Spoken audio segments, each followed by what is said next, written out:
In theory, the Week 6 NFL DFS main slate should be pretty good because we got Patrick Mahomes, Lamar Jackson, Justin Herbert, all these really fun guys. Kyler Murray in great situations, potential shootouts and spots we like. We've got some potential value running backs as well. The problem is that there are reasons for concern for every single person in this player pool. Name me one guy who does not have a red flag. Maybe Mahomes. But like it is a Chris tough... Conley. Okay, fair enough. You can go with that if you want. But it is a tough slate to dissect. There are risks, paths to failure for everyone. So we're going to break down those paths to failure, let you know who we are using despite those risks, and let you know our favorite plays for the Week 6 main slate. Welcome on into the Heat Check Fantasy Podcast, powered by numberFire. That's right here on the FanDuel Podcast Network and numberFire.com. My name is Jim Sonis. I am a senior writer and analyst for numberFire.com. Joined here, as always, by Brandon Gadula. He is the managing editor for numberFire.com. And Brandon, not sure why you're here, because your role is the Chris Conley whisperer. You neglected to tell us that he had the baby narrative in his favor last week, and he scored. So what do you do here if you're not going to let us know when Chris Conley is guaranteed at least one touchdown? Yeah, that's my one job, I guess. You guess. Yeah, that's all.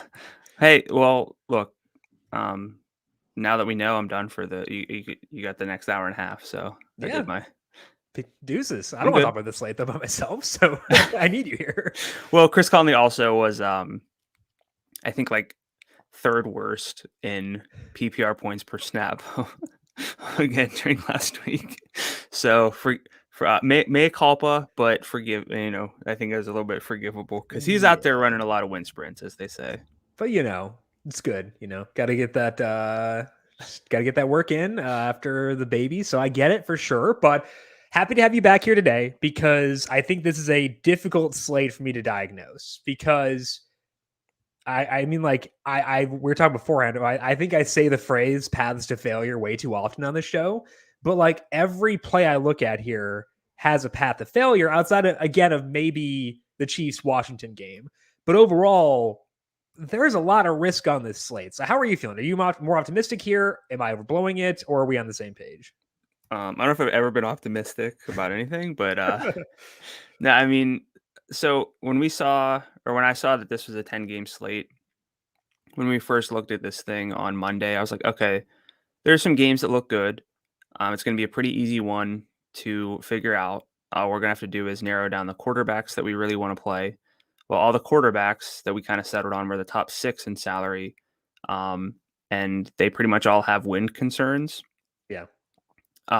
We had some value at running back, but now we have value at running back plus, I'm assuming Christian McCaffrey back, but also a really loaded like 7,000 tier. So we now have too many running backs to try to figure out. And if two of the value, we have really 2 extreme value backs with Devontae Booker and Darrell Williams. And if those guys kind of, get us 17, 18 points, you really need to make sure that the 7,000 backs like overperform that, which is kind of hard to do for a running back. I mean, unless they're getting 25, 30. So like, it's, you look at every position and it's like, it's kind of tricky to figure out what to do. So I don't really feel optimistic about the slate, but I do feel good because the more and more we talk about stuff, we figure things out, things start to click. Yeah. So I feel pretty, I feel optimistic that we'll figure it out by the end of the show. As of now, I feel like there's a lot that we need to talk through that justify our concerns. Yep, and we will do that in just 1 second. But first, a quick reminder to make sure you get yourself entered for the Listener League this week. As always, FanDuel.com/league/Listener League. FanDuel.com/league/Listener League to get yourself entered. It is a $5 entry with 3 entries max and no rake. So it is the best kind of contest you could possibly enter. Again, FanDuel tends to lose money on these contests. So go to FanDuel.com/league/Listener League. Take their money and run. Because you should. FanDuel.com/league/Listener League. We just kind of went through the slate overview, but I do want to ask you again. I feel like to me, this slate boils down to deciding which of the studs to prioritize after factoring in the red flags and deciding which of the value plays have the least concerning red flags. That's kind of the key thing for me. What about for you? What's standing out here? Yeah, so you kind of have like, okay, I'm just going to say these 6 quarterbacks. We have Patrick Mahomes, Kyler Murray, Lamar Jackson, Dak Prescott, Justin Herbert, Matthew Stafford. I have interest in all those guys. I don't have a whole lot of interest in anyone else, which feels Not kind even of, Heineke, your boy? I mean, maybe, but I know it's kind of like disappointing to hear that we just like the high salaried quarterbacks because it's not very fun. But these guys all have, when we talk about paths, they have paths to 30 that other guys don't quite have. And, sure, maybe Taylor Heineke can get to 30, but that's a little bit generous. And I understand that salary comes into play, but, at a certain point, like we say, you have to score points eventually. So I think that overall for me, the main takeaway is how I'm viewing running back, because I'm either trying to save some salary with backs and allocate that salary elsewhere, or I'm saying, no, Christian McCaffrey is going to go for 30. We like Austin Eckler. Take your pick among the 7,000 backs, and that Devontae Booker and Darrell Williams specifically are just going to be fine, score maybe 12 points, and like that to me is kind of the decision I have to make. And yes, we can mix and match, but I usually get a little bit more specific with my running back pool. Yeah. I think that's kind of the key thing for me is you said 12 points for Booker and Williams. And as we've discussed plenty of times in this podcast before, we need more. We need 20, realistically, even from a value play at running back. And you've run your sims. We were talking about this before. You've got Darrell Williams at 10% top 20% or 20 FanDuel points, and Devontae Booker's at 11%. That's not zero. So, Yeah, it's 11% and 11.6% for Williams and Booker respectively. But, by contrast, Antonio Gibson's at like 19%. I know the salaries are there, but, you look at, if you know anything about probabilities, and trust me, I know very little. I was an English lit major, but you run, a 9-player, including defense, lineup, and you say, this guy's got like a 10 to 12% chance of hitting it big. Your probability for your whole lineup that it's going to hit big goes down. And, we kind of have a lot of sayings at this point, but one thing that we do say a lot, especially with NFL, is you need to have guys who can make up for your mistakes. And someone like Antonio Gibson can help make up for a mistake a lot more easily than someone like Darrell Williams. So, right. You and I are probably just going to be a little bit lower on those two specifically. Not to say that we don't like them. Yeah. It's just, yeah.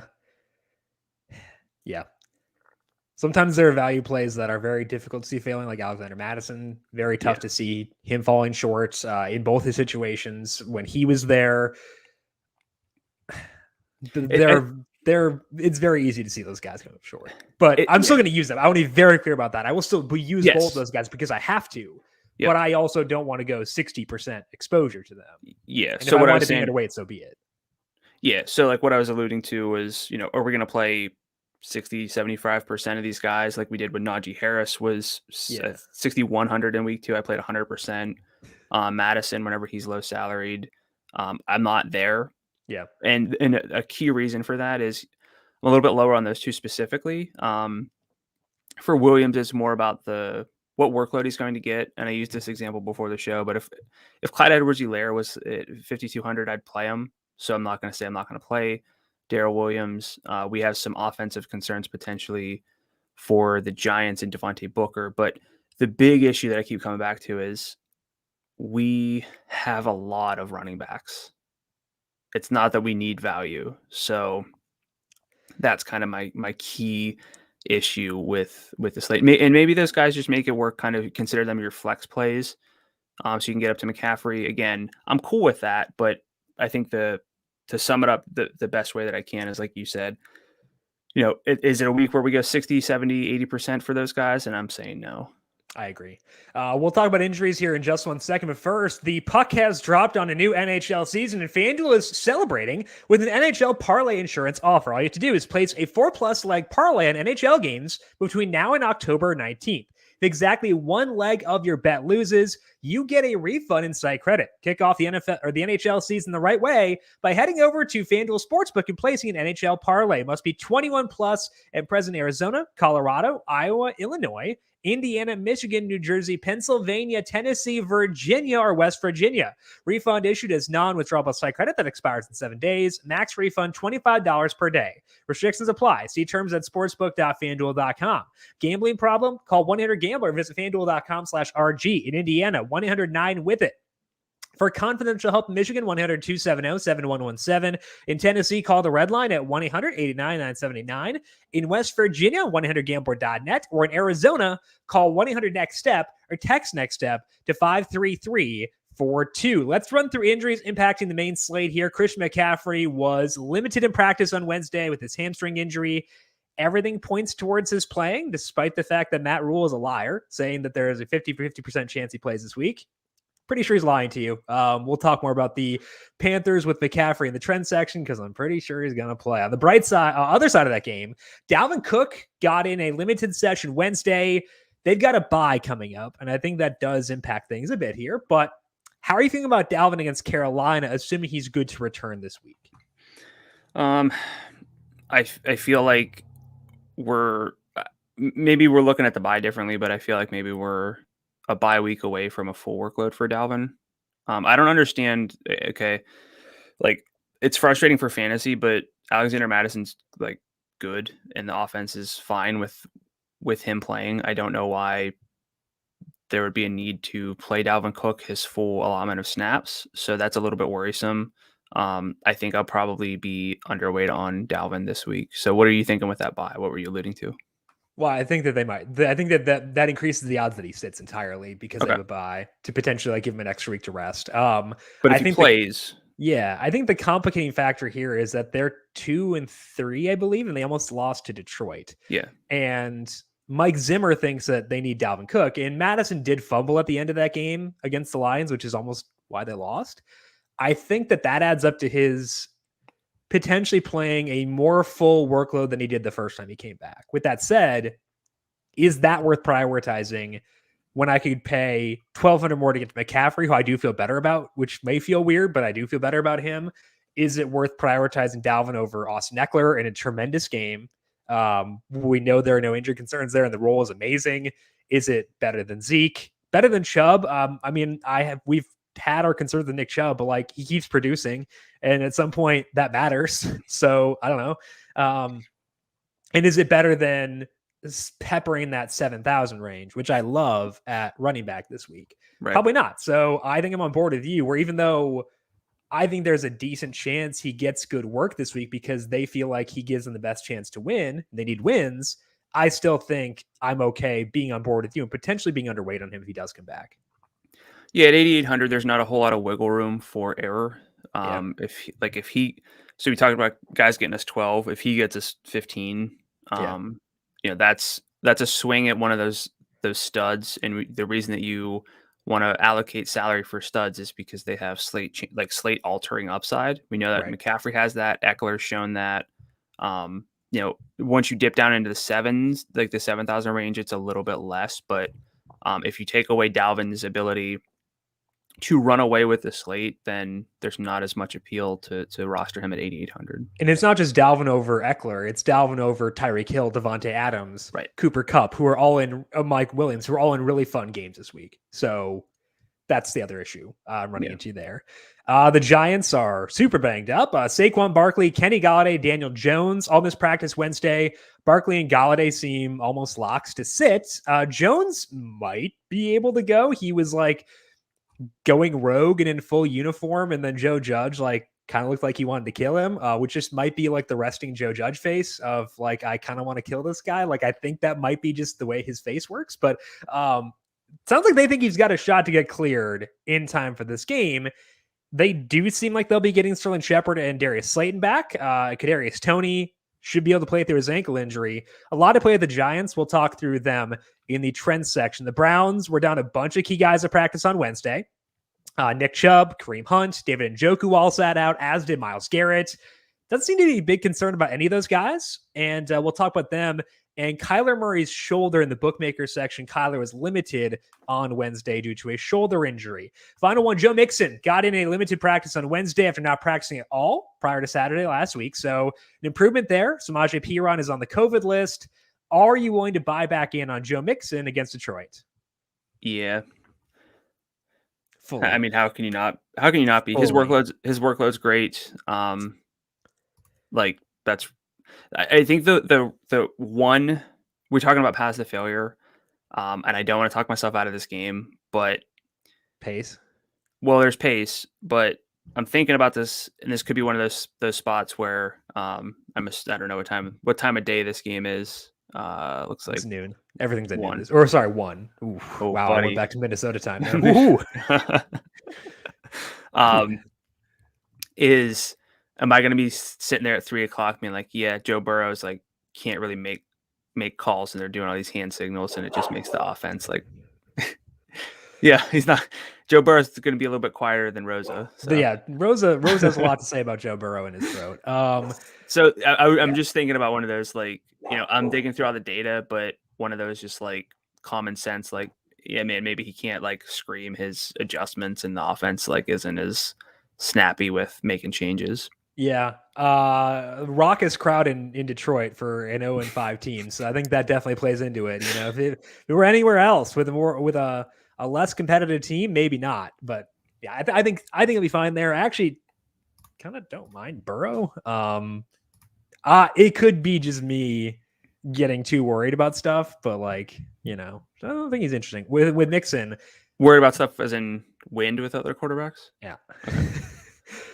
With Mixon, like I'm at 40% right now is in my head. Like I'm trying to think. I have not built like full lineups yet, but like in my head, that's where I'm at. Mm-hmm. If you give me a full practice Friday and take him off the injury report, we're pushing 60. Like that's where I'm at on Joe Mixon right now.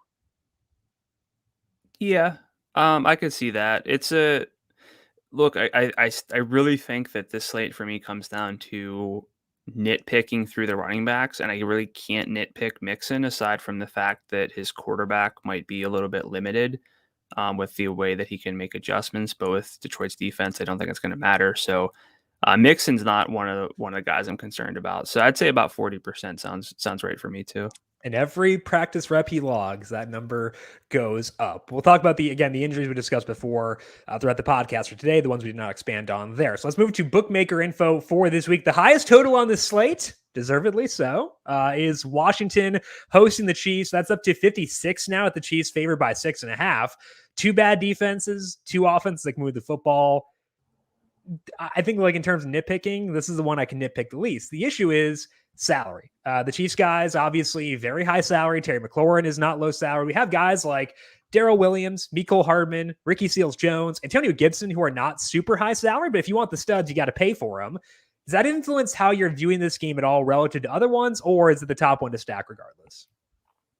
That the salaries are high for the Chiefs?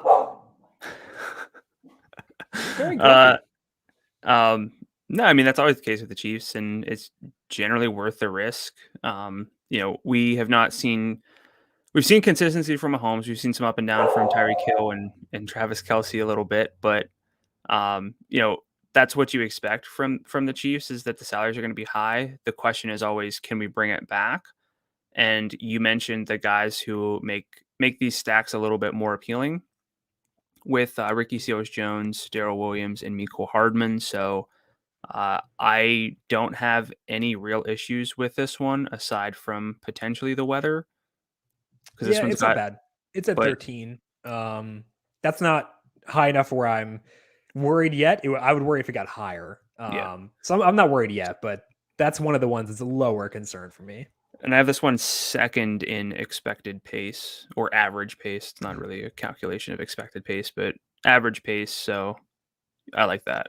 Yeah, this is the week of the red flag meme on Twitter. If I were to allocate red flag emojis for this game, it's a half. It's a half red flag. Cleveland and Arizona has like 6, so this one's a half. Oh, so it's out of however many I need to allocate it. This one's just a half. I figure it's out of 17 or so. Yeah, roughly. We might get there with Arizona, Cleveland. But this one's at a half red flag, and I think that's fine. I'll take a half red flag. I think this is the best game to stack on the slate. even after considering salary. If you put in Mahomes, Tyreek, McLaurin, you're at 58-17 left. I can make that work. Does mean I have to be okay with Booker. Does mean I have to be okay with Williams potentially being included in this game stack too. That's fine. I will make those consolations to get to Mahomes, Tyreek, McLaurin.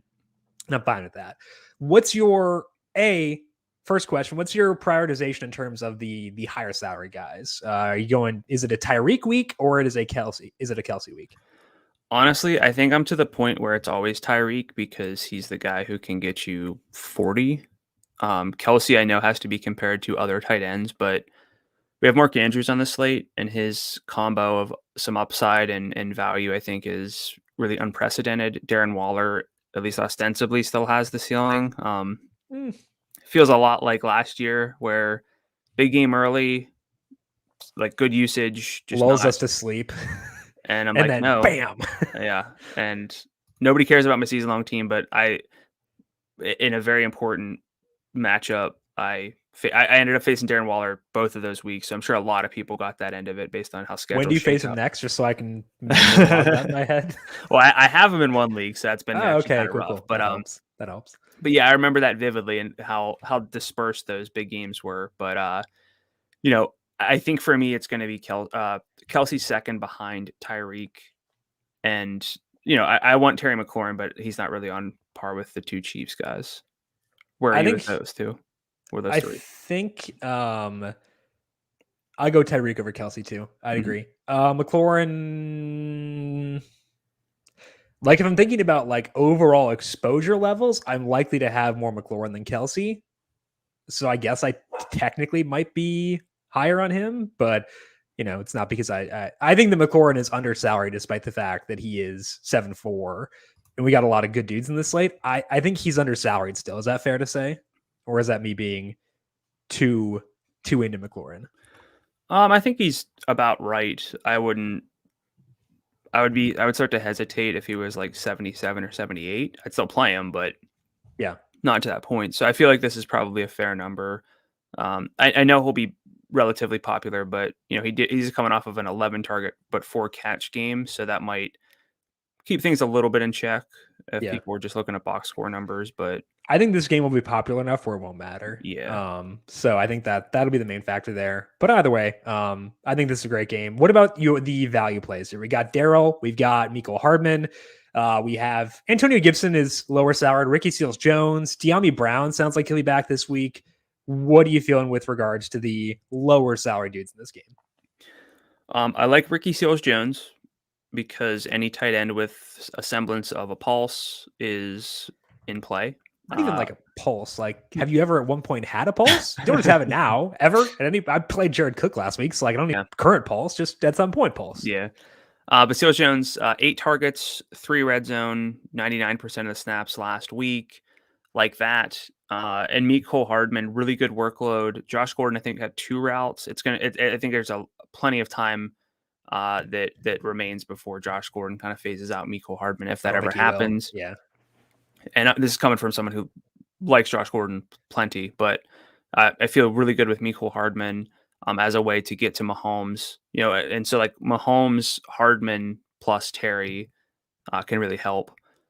I feel good with Darrell Williams, good enough. Again, like I'd play Clyde Edwards-Helaire at this salary, but again, not really someone I'm going to be putting into like 60, 70% of my lineup. It's going to be more of a 30%, a little bit more into not game stack only territory, but much more likely to play him when I'm stacking up this game, or at least running it back with Seals-Jones or Terry McLaurin. So, that's where I am.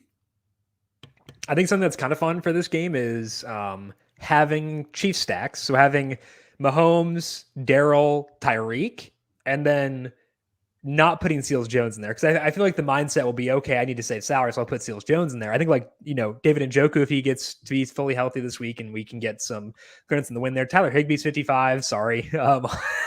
Eventually I'll stop saying his name. I think that omitting either Darrell or Ricky Seals-Jones from Mahomes stacks, if you can, is ideal, because I feel like people are just going to use that same structure. Okay, Mahomes, Tyreek, save some salary with Darrell or RSJ. Well, that's right.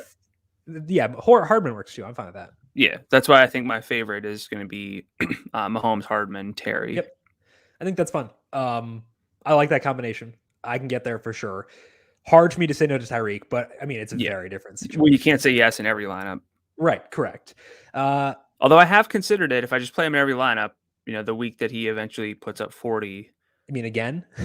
Yeah. Like, or puts up 30 for the third time this year. If I just locked him in every single week, statistically, that might be a good long-term play. Yep. I would agree with that one. I am okay glossing over De'Ami Brown, despite the fact he's going to be back this week, most likely. Are you on the same page? Yeah. And I'm not like making this a big part of my process, but out of curiosity, I was looking at fantasy points per snap, and he's not rated out very well in that. No, he played like every snap the first 2 weeks and got 4, 6, 2, and 2, I think, targets. So yeah, I agree. Okay. Any final thoughts on this game? I like it. I think it's number one for both of us, and hopefully we have better luck with our number one stack for this week than we did last week. What was number one last week? Cowboys, Giants. Oh, man. Which, again, was it 64 total points? Could have been awesome. I had a decent early slate, and then Saquon. Yep, just like we need some Saquon, some Tony. We got the Tony, but Keenan had a lot of Keenan, which is a fish move, I know, but whatever. Bummer of the week is the Cardinals-Browns game. The total here opened at 53.5. It was up to 54. It's all the way down to 49, likely due to the forecast. Currently calling for 19-mile-per-hour winds there. We talked about weather last year and how players typically underperform their projections. Quarterbacks underperform by about 7% in high wind situations of 15-plus miles per hour. So, assuming this forecast holds, how does it alter your view of this game? It's gotta downgrade it. And we're talking about fish moves. It could be a fish move to avoid this game because of wind, but I feel like it's also a fish move to ignore this. So I think either way, I'm going to play both sides. That way I come out on top. I'm going to say it's a fish move either way. But you've got both tweets and drafts just ready to fire. Yeah, imagine stacking this game or imagine fading it because of wind. Yeah, just type them out both out. Make sure you hit the right one though. Yeah, I just we know the impact of wind on passing. I'm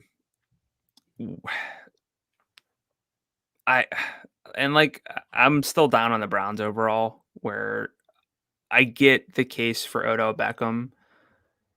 I see the case still even after the 3 target 2 catch game in that shootout, but he's at 75% of snaps or so the past 2 games. He's just coming back from that injury.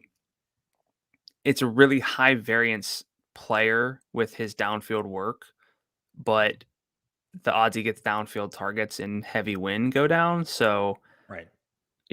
And I'm sorry, I'm just never going to load up on the Browns running backs. So I'm down on this game. I'm down on I don't know how many Browns I'll actually get to.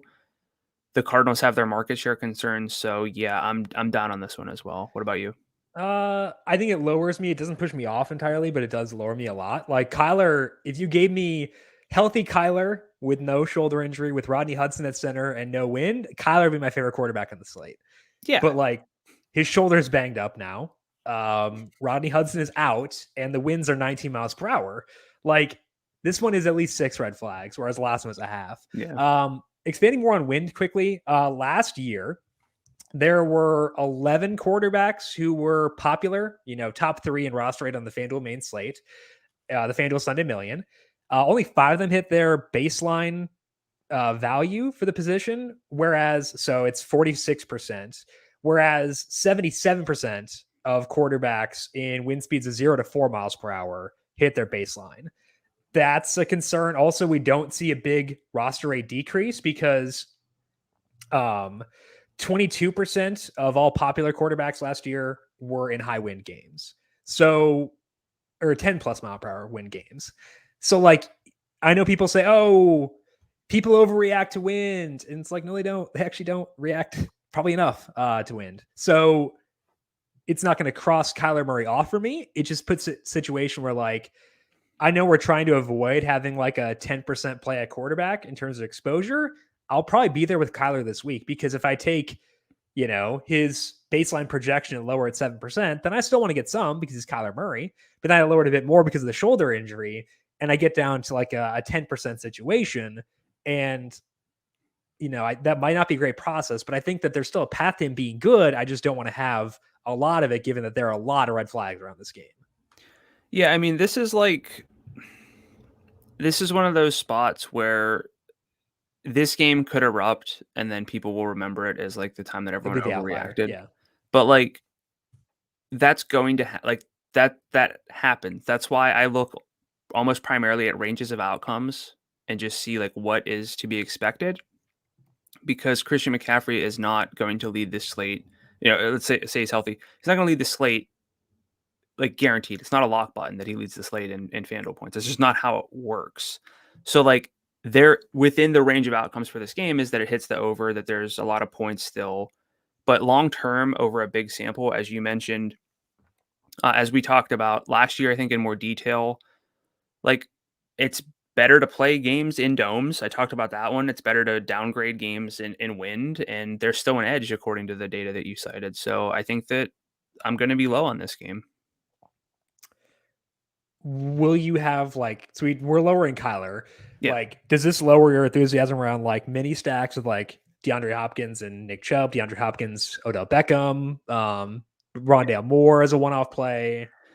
It does, just because the way that I'm thinking about probability at this point is the market shares they're starting to favor DeAndre Hopkins again, which is what you want to see, but it's still pretty low. I think it's 22-ish% for him or something like that. But you want to talk about probability from a dispersed market share that goes down. You want to talk about probability from Odell Beckham, who is really reliant on downfield targets, which he hasn't really reeled in right now.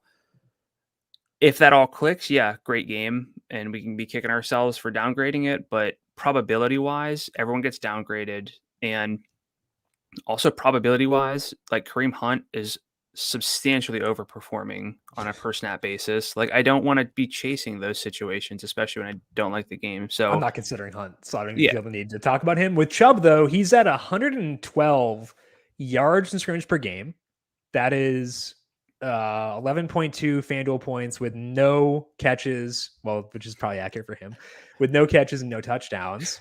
That's not bad. That is number 2 on the slate behind McCaffrey in terms of yards from scrimmage per game. And the Cardinals rush defense can get a little leaky.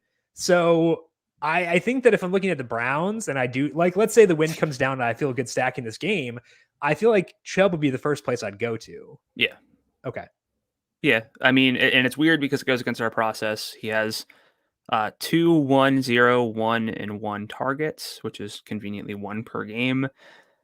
That's not what we try to get exposure to, because a target is worth twice as many fantasy points for a running back on average. So, like he's going to get 20 carries, probably going to get maybe 1 target. That's like, he's got to have the yardage. It's got to be there. And he needs a touchdown. It's just a really narrow path for Nick Chubb always. And that's why I don't play as much Nick Chubb as a lot of people. Yeah, the narrow path does exist, though, and I think that's a good thing. Yeah. Especially in this game, it could be there. Other thing I would note with Nick Chubb, he actually has 41% of the team's red zone touches or opportunities so far this year. Kareem Hunt's at 25%. Chubb just hasn't converted, so that's going to swing back towards him eventually. I don't think Chubb is anywhere near a cash game play. He's a 15% tournament play. I'm fine with that. I think that that's kind of where he fits. Let's talk about the other game here. The total has been up a bit for the Chargers and the Ravens. Open at 50, slowly, steadily inching up. Some weather concerns here in terms of wind, but similar to the Chiefs and Washington, where it's not overly concerning, just kind of something to monitor for right now. Ravens are 3-point favorites, which is ideal for stacking. High total, tight spread. Where does this one grade out for you, and how are you looking to stack it? I think probably second behind the Kansas City game. Looking to stack it a lot of ways, honestly. Lamar and Mark Andrews is probably the standout stack for me. Lamar's rushing is still there. The passing efficiency is now there, which is what you've always wanted. Everyone's always wanted from Lamar from a fantasy standpoint. Mark Andrews up to 27% target share the past 3 games for Baltimore. His salary is still low, and like I was down on Mark Andrews after his slow start. I don't feel that way anymore. So that's going to be my primary stack, and I'm going to bring it back with any number of the Chargers with Eckler, Keenan, and Mike Williams. I'm probably going to do it most often with Eckler and be second on Keenan, who has a lot of regression coming his way, which makes me sound low on Mike Williams, and I'm not. Love Mike Williams, but the salary is a bit harder to get to. So I like a lot of this game, and honestly, it's probably what both quarterbacks, Eckler, Marquise, both Chargers receivers, and Mark Andrews, and like that's all we have to consider, which is like enough options to do it to stack it up differently and differentiate, but not so many that we're just guessing. Is that about right? Yes, okay. I agree. I think that's why it's firmly 2, and you could talk me into putting it Chiefs above Chiefs, but I wouldn't do it personally. But I think it's like in that same tier. I think those are the top 2 in terms of tiering things out. I agree that Lamar and Mark Andrews is a superb stack. I think Andrews is amazing as a one-off as well.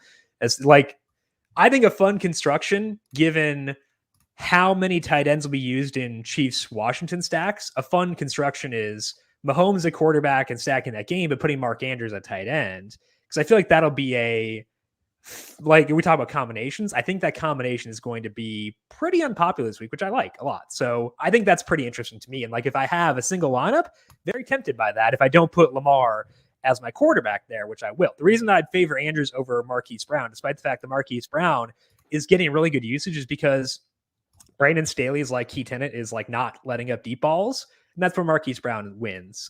He wins on deep balls, constantly open downfield somehow. I don't think that'll happen as often against this defense. So I still think I will use Marquise Brown in game stacks, but I want to prefer Mark Andrews.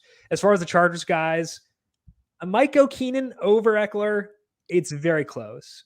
Just because Eckler's salary's gone up. I think that's justified. It should go up like it needs to. But like Keenan's going to hit eventually, given the targets he's getting from a really good quarterback against a secondary that just got shredded by a large receiver, Michael Pittman, which does fit for Mike Williams too. But I think that all adds up to be where I think going in on Keenan once again is probably where I'll wind up. I don't know. I think it was the wrong process to do that last week because Williams came off a poor game. He wasn't super high salaried. I should have been more on him. I was on him, but I should have been more on him last week. I think 7,700. What's that? I thought Mike Williams was 7,700. Yeah, but he was in a down game because Monday nights they didn't price him down. So I should have been on him, or more on him, I should say. Yeah. But yeah, I mean this week. So I run some regression stuff, which is not like the least surprising thing ever. But I have Mike Williams overperforming at the second highest rate in expected touchdowns among receivers, and Keenan underperforming at the highest rate. So, eventually, if that turns around, then it's going to be a Keenan game because the volume's still there for Keenan Allen with 8+ in every game. So I'm high on Keenan Allen regardless. I'm not bumping down Mike Williams because he scored touchdowns, but we know again, long term, it probably makes sense to scale back on expectations for Mike Williams if he's overperforming there. Guys can overperform for a full season. Better players can overperform. The guys at the top are always like Devontae Adams and Tyreek Hill and expected touchdowns because they're very good. But I'm totally in on Keenan, and I did not want to make it sound like I was down on him. Yeah. I will say that straight up, Williams is better because he gets more downfield targets. So if we're picking straight up, it'd be Mike Williams. And that's why I'm not saying to avoid him, which is what you're saying too. But that's the reason why I like Keenan a lot, or why, I think that Keenan still grades that really well here. What about Justin Herbert? We love Lamar. I think I can put words in your mouth there. Where are you at on Justin Herbert this week? I like him. He's part of that top 6. Again, I know it sounds like who are these donkeys just talking about the 6 highest salary quarterbacks as the guys they're playing, but it's really hard not to. Like there are 10 games on this slate. Some of them are just not very appealing. Like I don't know, man. Those Derek Carr stacks looking pretty saucy this week. So, we don't want to do that. We're not going to, like, we always are hating on Kirk Cousins, but I'm not going to play Kirk Cousins whenever I can have some of these other quarterbacks. So, with Herbert, he might be Lamar's probably number 1, Mahomes 2 at salary. Herbert very easily could be number 3. Herbert or Dak? So it's almost a toss up, but I'm probably leaning Herbert. I never really like to go against Patriots just because you never know what's going to be cooked up there. I'm probably going to go Herbert there as my number 3. Very tempted by Dak. I think Dak's So am I. really interesting this week. I might go him above Herbert, but that's not anti-Herbert. It's just very pro-Dak.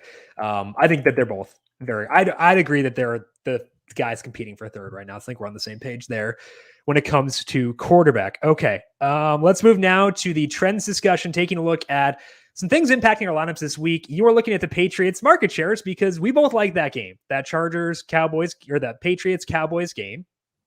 But the problem is, and I want to use Dak, I want to use Amari, I want to use Zeke. I don't know who the bleep I'm supposed to run it back with. Tell me what to do here.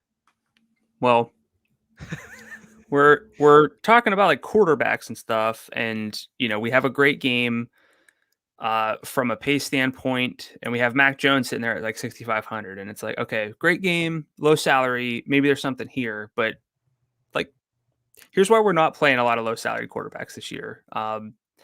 So I'll just start from the overview. Like, we talk about pace a lot, and like the pace here is the tops for the main slate according to my average pace stats, which weed out garbage time. This game has a high total. We want to, as you mentioned, we want to play the Cowboys, so I feel like I have to do my due diligence, and that's going to lead me to the Patriots here to examine, not leading me to the Patriots to play necessarily, although maybe there's something here. But if you look at quarterback Mac Jones again, 6,500 on FanDuel is his salary. His passing efficiency thus far, according to numberFire's metrics, have him at a passing net expected points per dropback of 0.00, which sounds like it might be average, but it's not, because you actually should expect to put points on the board when you drop back to pass, not stay in neutral. The NFL average this season is a 0.15. It's been a very efficient start to the season in terms of passing. So we don't have that for Mac Jones. Even if you adjust for his opponents, he's at a negative 0.1 per dropback. So he's underperformed when you include context. Now, the ADOT for Mac Jones is actually 7.4, which is almost the NFL average. But he had one game in week 3 where he threw 14 times downfield, which we consider 16 plus air yards from the line of scrimmage.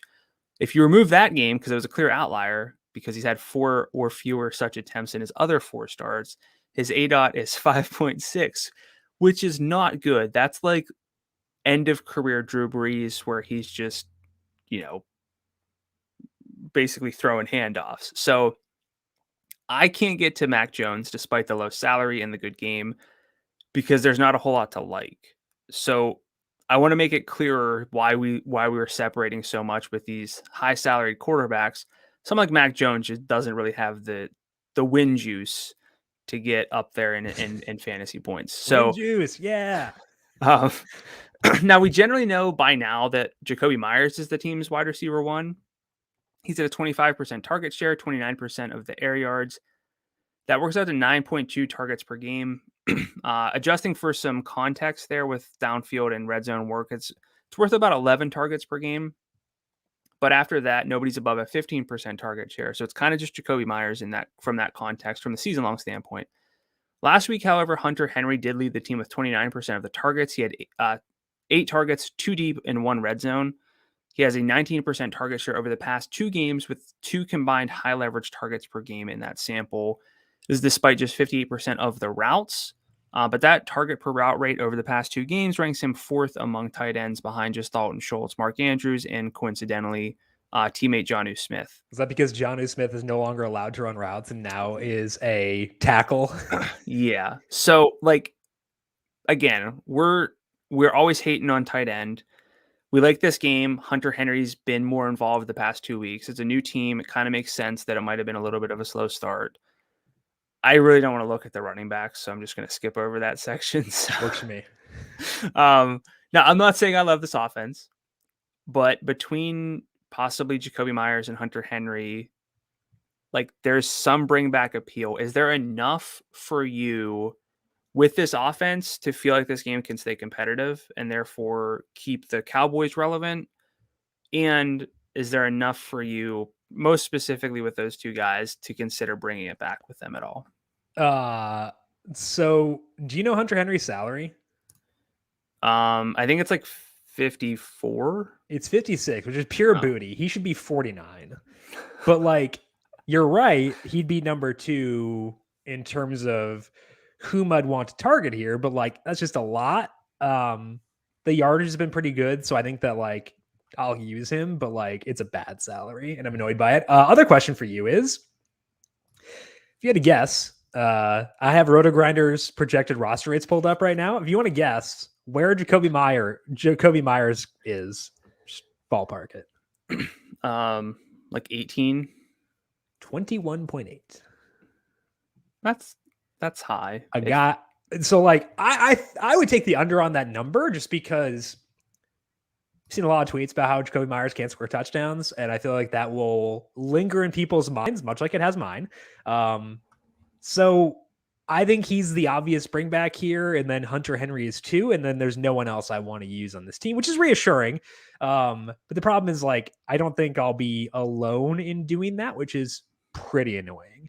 So people tend to like Jacoby Myers a lot more than I do. I just like this game a lot, so I think it'll naturally funnel me towards that. But I will also say, if I get to Dak, I'm okay having lineups where there is no bring back. I did that for like the first time all year last week with Kyler a couple times, which didn't work out because Kyler kind of let us down. But I'll do it again this week with Dak. I think that I'd rather have no bring back than force myself to have every Dak lineup tied to either Jacoby Myers or Hunter Henry. Yeah, that was going to be the counter argument to all of this, is that it's really important if you're building stacks. Maybe you're using an optimizer and you're saying, hey, if Dak's in this lineup, I want to bring back, but I'm only using these two guys, and both of them just bust, then Dak eruption games are going to be, again, you can still have a good day. You can still win tournaments depending, but the probability of that just drops a ton if you're taking a brick in one of those spots. So there's enough for me to consider both of those guys, which is more than I could have said probably before I really dug in.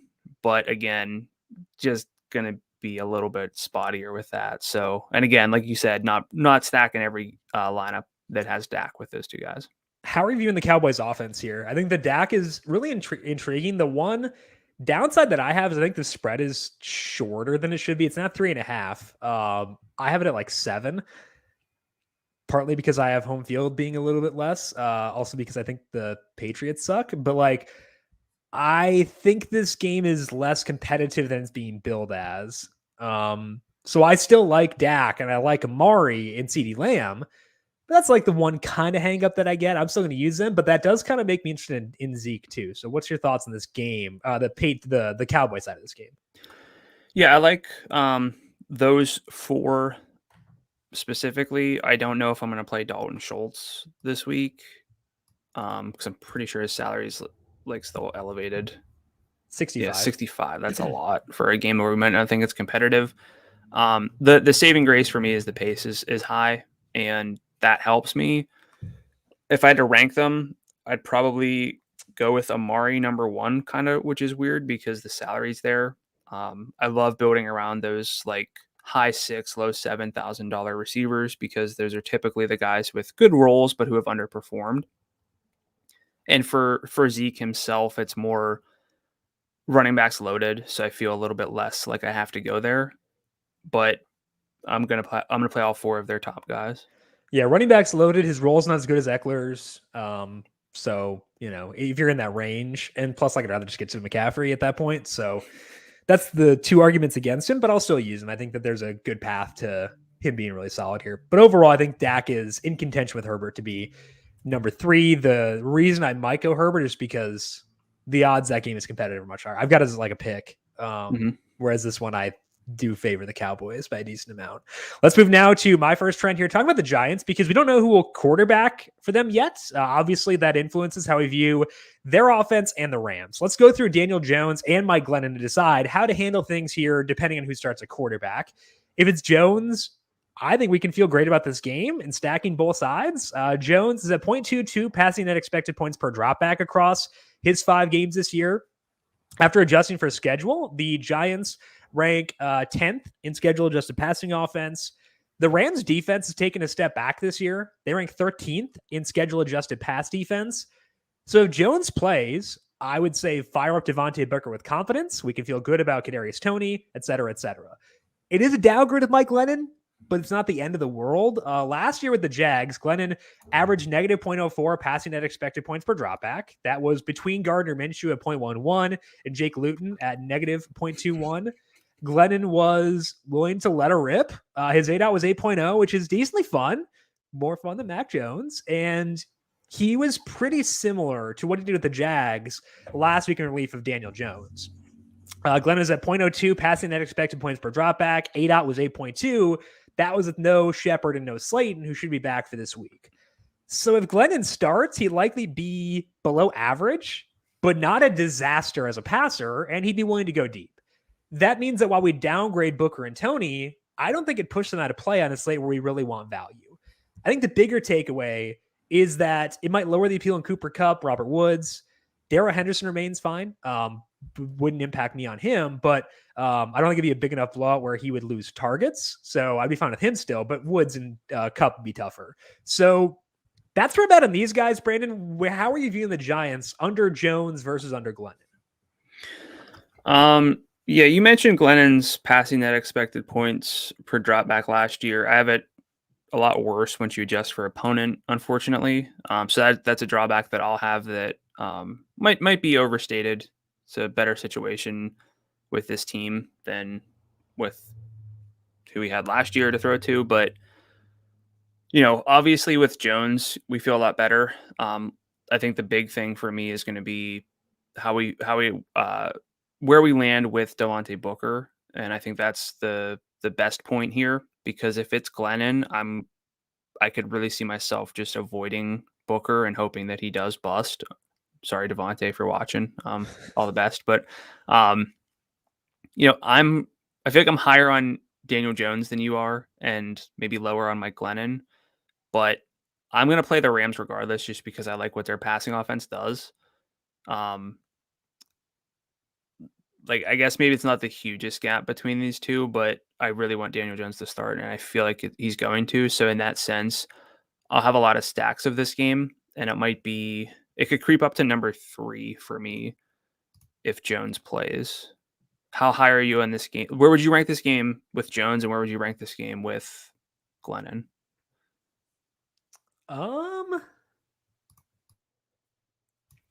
If it's Jones and we assume that the weather holds and Kyler's shoulder continues to be a concern, I might put it third too. Okay. Patriots, Cowboys, maybe. Yeah, it depends. It'd be in the top 5 though, I think, right? Well, it's just top half. Yeah. But yeah. That's true. Glennon. If it's Glennon, I would say I'll be in on Darrell Henderson. I'll still use Booker and still use Toney, but that's kind of it for me. Whereas if Jones goes, I will use Booker, Toney, Henderson, be okay with Woods and Kupp. Higbee, I guess I'll use too. So I think that if it's Jones, it opens up more guys in the game, but I'm going to use guys on both sides regardless. Okay. Yeah, I'm kind of the same place. Okay. I'll use a little bit of both, but I mean, so if it's Glennon, is it just Toney for you? Yeah. I mean, you could definitely make a strong case for Shepard because they clearly value him. He'll still be on the field with Toney emerging. He's $6,200. I would probably not get there, but I think he's still in consideration and someone I would look at least. Yeah, I mean, it's a reason why I would say Dallas, New England would take preference for me if it's Glennon and put that game third. Yeah, so, I agree. Yeah. If it's Glennon, I firmly agree. If it's Jones, I think it's a consideration between those two. Yeah. Also, I don't think we're high. I don't think you're too much higher on Daniel Jones than me anymore. I was Okay. before, Okay. but I got I'm you. there now. Let's move to your second trend, talking about that Bengals Lions game. This game is indoors, which is good because no wind. We hope, unless something goes very wrong in Detroit. But it's slow. So, what are you seeing with this game? Yeah. So this game could be number 3, depending on how some things fall. I have my pace stats, which look at just plays, passes, and rushes. Doesn't include things like field goals and punts. And I don't know if other stats do that or not, but that's probably why my stats are a little bit different than what I find elsewhere. But um, based on pace, my numbers say to stay away from the big cat showdown here with the Bengals and Lions because it rates with the second slowest average pace on the main slate, besting only the Raiders and Broncos by just a tenth of a second per play. So Oh, it's close to being worst. I don't like that, Jim. I'm not a fan not great, of Bob. that. But it is worth noting as well that the trends here are bad with the Bengals play volume. If you exclude overtime, they've averaged 52.4 plays per game, which I'm including just passes and rushes. That's 10 plays worse than the NFL average in that sample. For the Lions, though, they're actually 7th at 66.6. So the pace might not be great, but the Lions can still kind of move some things around in terms of plays per game. Despite that, this is one of the more appealing main slate games to me. That's kind of slotted in as 4th behind the games we've already talked about. And if we get Mike Glennon, it might bump up to 3rd, honestly. The total's 47.5 points. It's in a dome, which you mentioned. I talked a few weeks ago about the positive impact of dome games and how, we'll get windier games throughout the season. We kind of have that this week. So we got to bump that up for whatever reason. Could be variance, but I've looked at, performance based on over under, and 47.5 since 2015 seems to be like a pretty key number where we get some extra points. So it could be a little bit closer to a 50-point over under than something like 44.5 if we want to bump it up 3 points. So I think that this game has a lot of ways to be good. And you mentioned maybe liking Joe Burrow. I like Joe Burrow plenty. Not 100% sure I'll get there, but he's had plus passing efficiency after opponent adjustments. Jared Goff has not, but he's been kind of fine overall, at least not bad enough to avoid the entire offense. And if we can trust that these offenses won't run 50 plays each against each other, puts a lot of options in play. Joe Mixon, we talked about, but that salary of 7,000, 25.3 adjusted opportunities per game, which is carries plus 2x targets prior to week 5. That's good. Jamar Chase, 23% target share in 3 shared games with T. Higgins, who's at 24% himself. But last week it was Chase leading the team with 27% with T. Higgins at 19%. The Lions, surprisingly horrible in adjusted FanDuel points per target allowed to receivers. The other side's a little bit trickier with DeAndre Swift. I feel really good at 7,100. I'm going to play a lot of him. The workload's been great. But we also have some value potentially with Amon-Ra St. Brown at 5,200. He's had 8 targets in both games. It's 20 or the past 2 games, which works out to 24% in that sample. 3.5 high leverage looks per game in that sample as well. TJ Hawkinson's a little bit more of a concern. His red zone share has really dropped off the past 3 games. It was 44% through week 2 and 8% the past 3 games. But even if you tell me we've got Joe Mixon, Jamar Chase, and DeAndre Swift alone, that's enough for me to mini stack this one. I could see myself getting to these other options though. So ultimately, what are you seeing with this game and where are you kind of ranking it? Yeah, I think that I'm okay ranking it lower. But like just because of the pace, I think the pace is a big concern. It should get better with the Bengals finally passing now because there's heavy overlap between passing and pace, and they were very run heavy the first couple weeks when Burrow was coming off that ACL. I think they feel more comfortable opening things up now, which might be good, but it's still not something I'm super optimistic about there. So that's a good thing. I think that Chase makes a lot of sense. I think that I love Mixon, obviously. Mixon or Swift for you?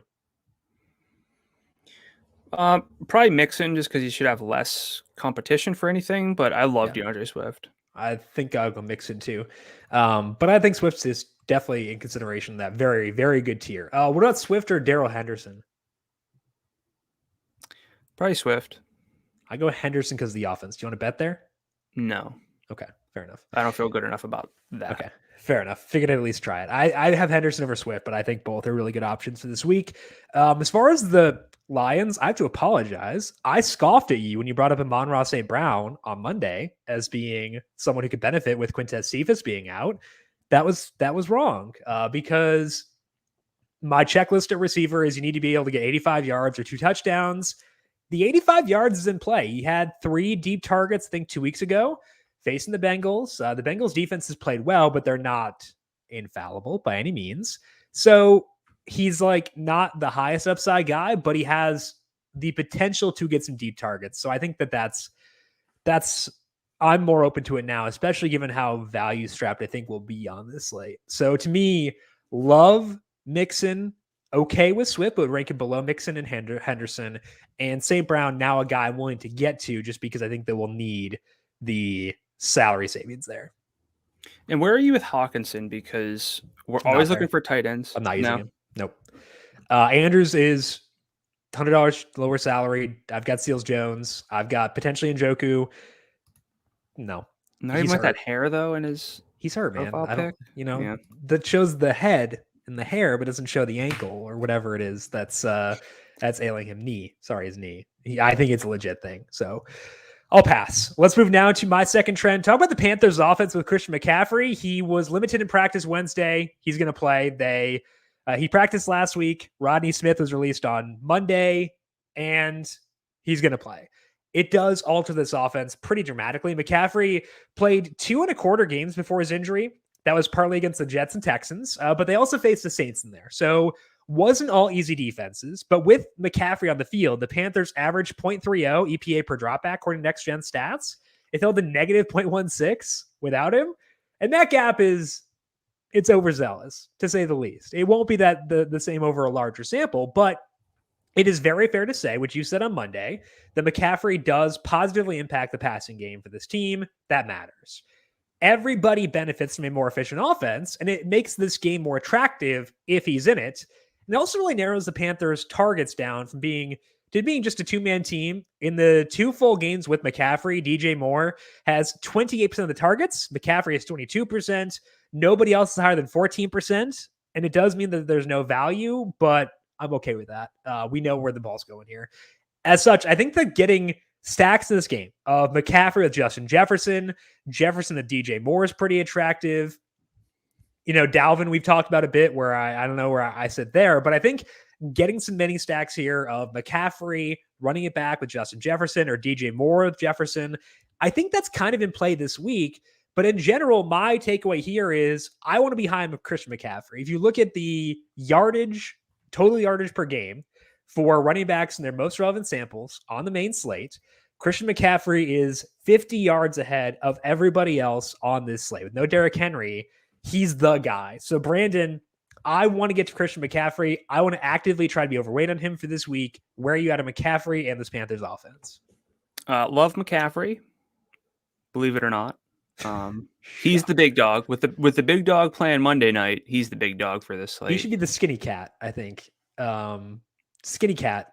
If we're gonna call Henry the big dog, be the big cat. He's not really skinny. No, skinny cat. He's a little skinny. Skinny cat, because skinny cats are cool as long as they're well fed and well nourished. All cats are cool, man. But yeah.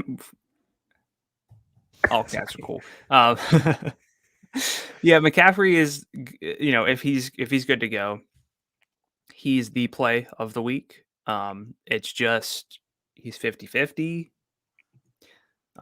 So, I can't get. I know. I can't get. Rule. Okay, sorry.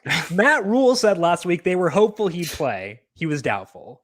This week he's 50-50. You don't go from hopeful to doubtful, or to 50-50. Unless you're a liar and trying to throw the other team off your scent.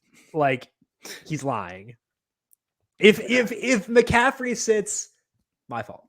I'm sorry. But you'll know before kickoff anyway, so who cares? He's going to play. That's the big thing here. And in his two full games, just dominant. 6 red zone carries per game, 7.5 targets per game.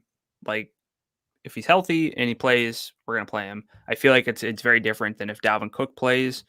I would have a lot less concern that McCaffrey would be limited than Dalvin Cook, just because the Vikings have Alexander Mattison, the Panthers don't. So yeah, I mean, for me, if McCaffrey plays, he's 70% potentially, which means that I'm going to be low on the value backs unless I pair McCaffrey with the value backs and then gloss over the 7,000 tier, which I know already I'm not going to do that too much. So I think the issue I'll have with getting that high on McCaffrey is that I want Mahomes, and that's going to be tough to get both. Unless you go Hardman, which again, we mentioned is in play. If you go like Mahomes, Hardman, Seals, Jones, you can make it work, but I'll be a little bit lower than 70% on McCaffrey, but I want to be actively overweight. I would guess McCaffrey, unless we get like really good news before Friday, probably going to settle in somewhere around 10% because people tend to be pretty cautious of the guys coming off injury. So if I go 30%, I'm 3x the field on him. That's fine with me. I will try to get higher than that if I can, but realistically, given the lack of trustworthy value on this slate, I might have to settle for 30. I'd like to get higher though. I think, okay, so maybe 70s overzealous with, to use a word you just used. Did I say that? Yeah. Huh. 50, I'd say. Okay, sure. Yeah. Either way, we want to be high on him. We want to actively target him and be overweight on the field, correct? Yeah. All right, perfect. Let's move now into the weather for this week. And again, a lot of wind to monitor this week. And again, the overall thought process with wind is don't cross guys off, but lower quarterback expectations about 7%. If you still like them after lowering them 7%, cool. Be all in. That's totally fine. With wind speeds between 10 to 15 miles per hour, you lower them like, I think it's 3 to 5%, which is lower. So just keep that in mind. The big one again is Cardinals Browns. Wind speeds currently 19 miles per hour there. We also have 14 mile per hour winds in Baltimore for the Ravens and Chargers. It's 5 miles per hour lower, which makes a big difference. High enough to monitor, but not freaking out as much there. Wind speeds in Chicago for the Bears and the Packers are currently projected at 13 miles per hour. In Jersey for the Giants and Rams, wind speeds are projected at 13 miles per hour. And wind speeds in Washington, as the Chiefs, are 13 miles per hour. So again, grading them in terms of like concern, Cardinals, Browns easily won, and like half a red flag concern for Baltimore, Los Angeles, for Rams, Giants, for Washington Chiefs, and for Bears, Packers, which has different red flags outside of the wind for that one. So let's move now to our position by position plays for week number 6 on the FanDuel main slate. Brandon, who stands out to you for this week? I'm going to go with Patrick Mahomes. I know. That's bold. Bold, correct. I don't care that the salary's 9,000. And now that I scaled back my initial exposure expectations on Christian McCaffrey to about 50%, I can get to Patrick Mahomes a little bit more. I was looking at McCaffrey's workload compared to everyone else's, and I was like, it's insane. How's this guy not 70%? Yeah. But I want to play Mahomes the rest of the season because the Chiefs need to be winning, and that's not going to come through anyone other than Patrick Mahomes. So he is second in the NFL in adjusted passing net expected points per drop back, behind only Matthew Stafford, who I think is fine this week as well. We haven't really talked about him much, but Washington's 24th against the pass, according to numberFire's metrics. He's had one game against the bottom half pass defense so far this season, 343 yards and 3 touchdowns on 31 dropbacks. You like to see that. My second love is going to be Lamar Jackson at 8,200 on FanDuel. Love him this week. My data actually says he should have more passing touchdowns than he does because he's been pretty efficient. Yeah. He's so good. It's a top 5 pass defense that he faces, but not quite a true outlier, so I'm not that concerned. Also, 11 carries, 68 yards per game.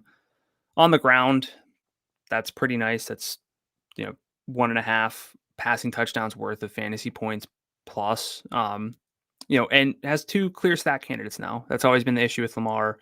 It's Mark Andrews, it's Marquise Brown. As you did mention, the Chargers do limit downfield passing. They're second in yards per target allowed on downfield passes, so that's a little bit concerning, but that's why I put Mark Andrews number 1. And just because I think we're both talking about some higher salary guys, if I had to pick anyone below 8,000, Well, it's Stafford, but below Stafford, I'd be cool with Heineke or Burrow if I had to. Yeah, I feel like I go Burrow there. By I a probably hair. would too, but I think Heineke's a consideration, so I go Burrow by a hair. But I agree that those are the two guys you would consider down there. I also love Lamar Jackson, shocker, for the same reasons you mentioned, so don't need to belabor that too much. The one good thing with the Brandon Staley defense, again, is they want to limit deep balls, and Lamar can win in other places. So I think that even though they are a soundly coached team, sound philosophy, it's still Lamar. He's my favorite quarterback of this week. I also do love Justin Herbert on the other side. I consider going Dak here as number 3 behind Lamar and Mahomes, but the difference for me is that Herbert is an underdog, and we historically see the public under roster underdog quarterbacks. And again, I view this game as being closer to a pick between the Chargers and the Ravens. The Ravens defense, not as fierce as it once was. They ranked 20th overall and 20th against the pass. The Chargers are ranked 5th in passing offense. When I combine my preseason priors with what they've done so far in 2021, we know where Herbert's throwing. It's to Keenan, it's to Mike Will, and it's to Eckler. So he's easy to stack. Lamar is easy to stack. I still think that it's number 2 behind Chiefs Washington, but it is firmly in the same tier.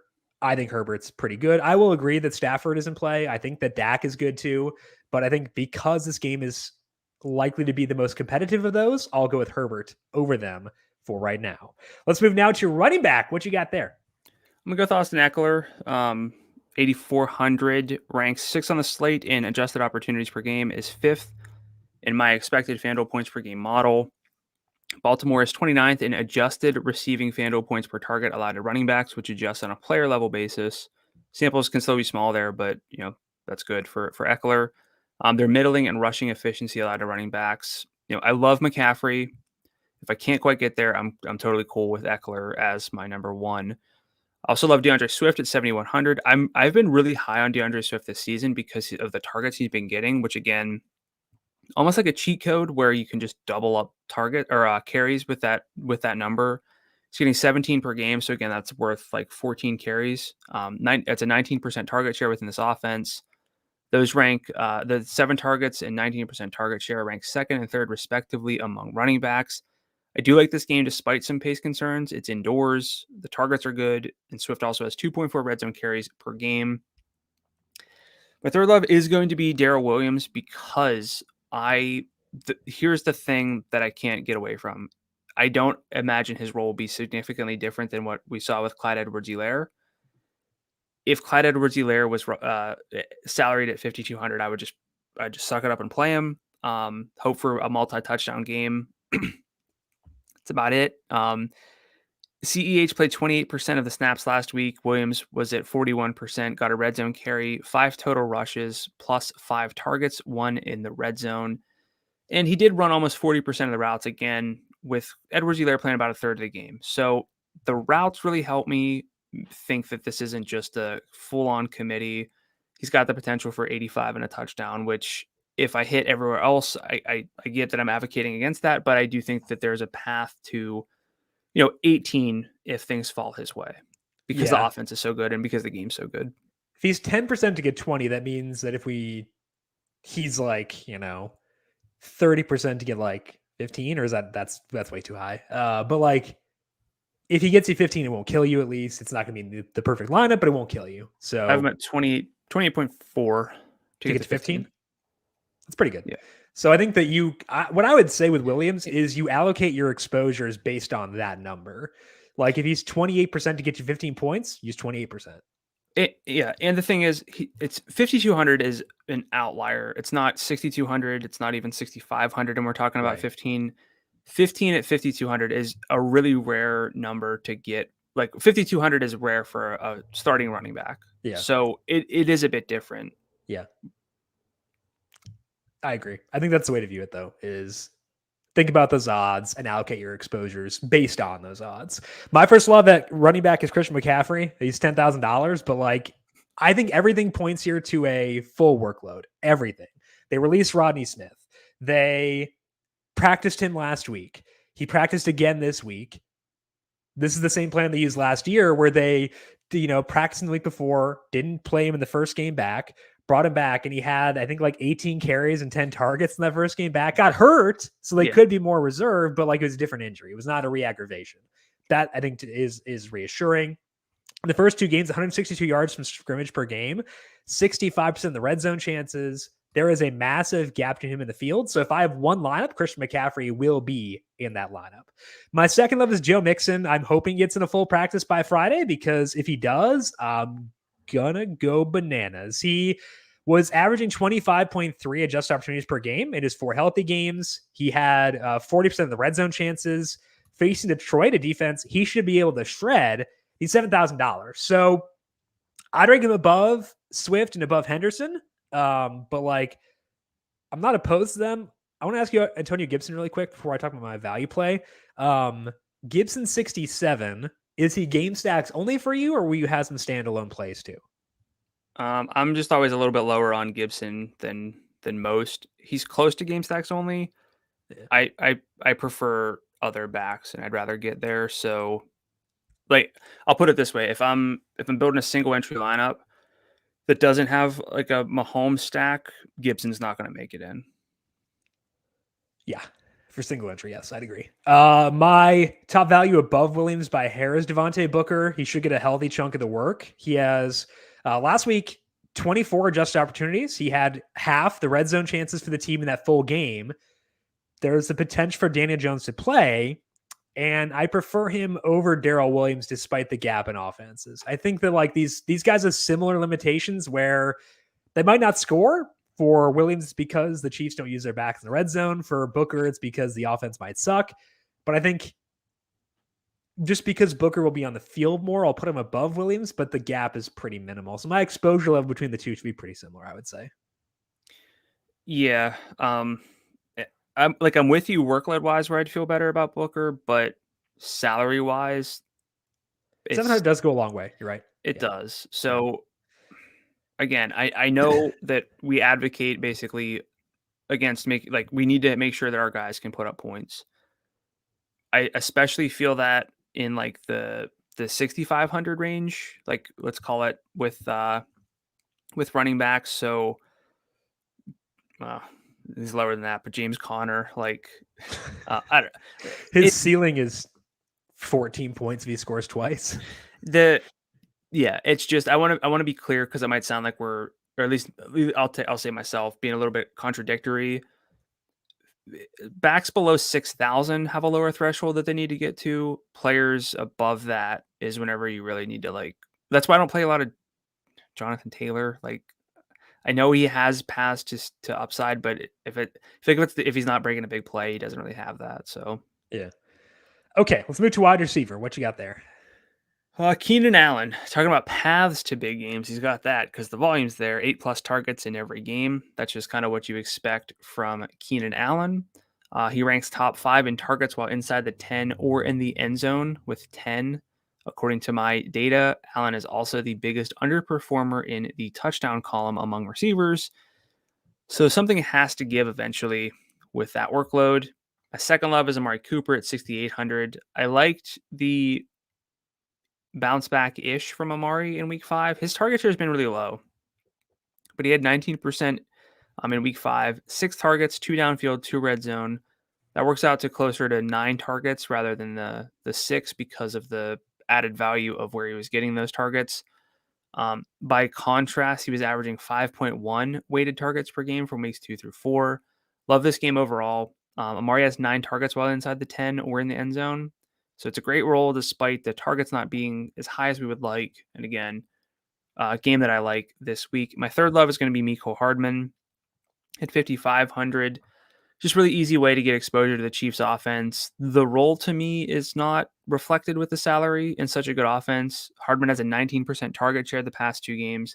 Had 12 targets last week, which is good for 24% within that offense. Included a downfield target and 2 red zone targets.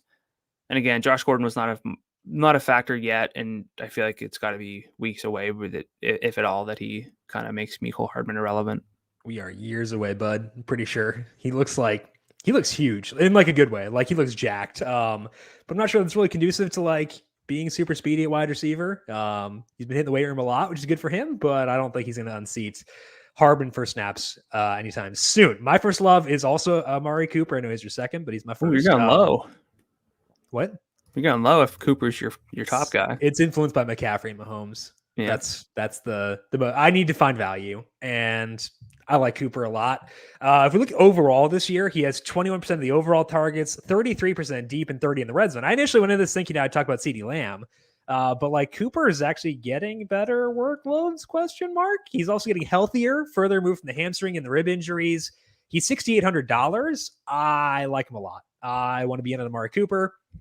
My current lineup that I have built has Amari Cooper in it as like a single entry tournament lineup. He's in there. I think he's pretty good. Like Amari Cooper a lot this week. My second love is Kadarius Toney. The Giants are getting Shepard and Slayton back, but I just don't think you can put the genie back in the bottle. Most of his production last week came with Mike Glennon, which should mean that he is in play no matter who starts. He's $6,000. It's really hard to get his upside at this salary very often. So I think that I'll take that salary at 6,000 and go to him. I will say if we get the wind to come down a bit, I will foolishly use Odell Beckham again, but maybe the wind will save me from myself. Come on, wind. Come on, Mother Nature. Make me not do stupid stuff. My third love is a guy we have not discussed yet, but Darnell Mooney. We have not seen the Bears in a negative script yet because Justin Fields the past 2 weeks with Bill Lazor calling plays has thrown 37 passes. 33 have come when they've been tied or ahead. 4 have come in a negative script. That's a good reason to potentially check out the Packers defense or bet the Packers and lay the points. But it also means we could see more Darnell Mooney this week. He has 28% of the targets in the 3 starts by Justin Fields. So if the passing volume increases, he would benefit in a pretty big way. We saw the Packers get shredded deep by Jamar Chase last week with no Jair Alexander. So I do think that this is a good spot to go to Mooney once again at $5,600. His salary is frozen there, and I'll take it. I think it makes sense to go back there once again. I did mention Amon-Ra St. Brown. If you really need to save salary, I can get there. Yeah. I know. I'm a hypocrite. Oh, well. Let's move to tight end. What you got there? Yeah, I mean, and you make a good point with the McCaffrey thing. Like I had Eckler as my top running back, and if you have Eckler as your top guy and you don't play McCaffrey, which basically is going to be if you're not playing McCaffrey, you get to Eckler. Like you have a lot more salary, so it's really going to depend on I think 3 things. The 3 players.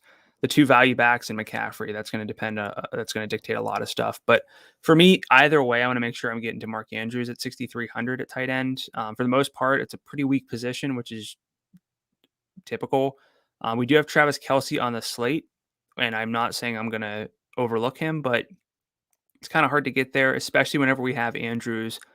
I would say undersalaried now with his combination of salary and upside. It's just he's like the lone standout to me as someone who's undersalaried who can actually put up legitimate points. He has a 27% target share over the past 3 games, and the Chargers are 28th in adjusted FanDuel points per target allowed to tight ends.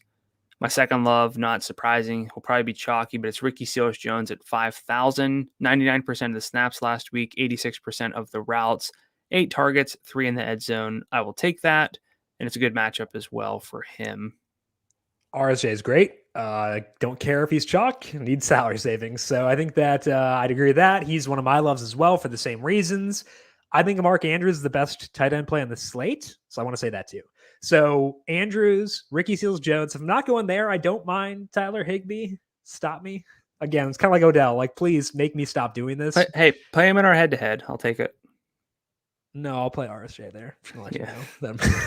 I'm actually play Andrews in that. Actually, yeah, it's probably smarter. No, it's going to block you. Okay. Higbee, though, $5,500. The Giants have given up 7+ targets to a tight end in 3 of their 5 games this year. Higbee is $5,500, plays every snap in a good game, on a good offense, facing a bad defense. I want to get off eventually, but like $5,500, man, really hard for me to say no. So I'm going to just keep on giving it a shot and see what happens. Let's finish up with defense. What you got there? I do have the Packers. They're 4,200. It's a good enough salary for me. Justin Fields has been better after his really bad start to the season, but probably not 100% after his knee injury. I thought he wouldn't even play. But He has an NFL high sack rate overall.